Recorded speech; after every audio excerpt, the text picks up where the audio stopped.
रसोई में हलचल मची हुई थी।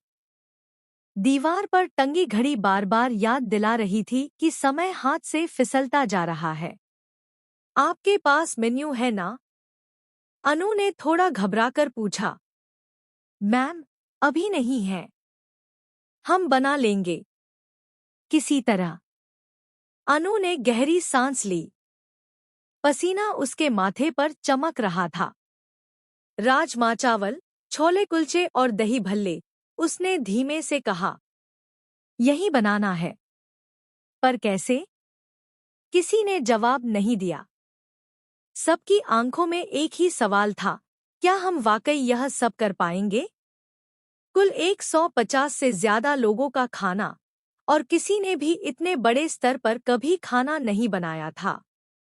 अनु ने अपने कांपते हाथों को जोड़ा और रसोई के कोने में रखी अन्नपूर्णा माता की मूर्ति के सामने सिर झुका दिया।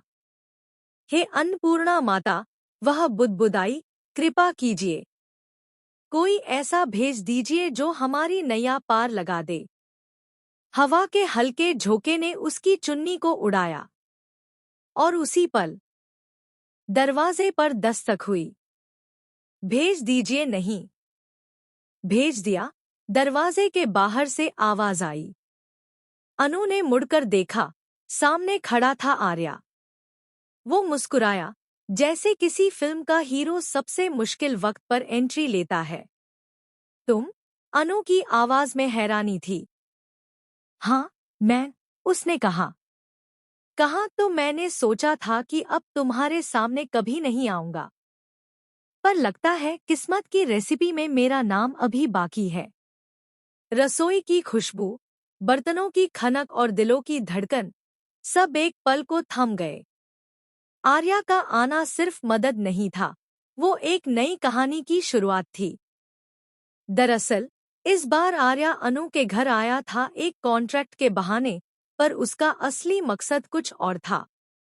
उसे अब एहसास हो चुका था कि अनु उससे गहराई से नाराज है, शायद इसलिए कि उसने कभी उसकी भावनाओं की कद्र नहीं की।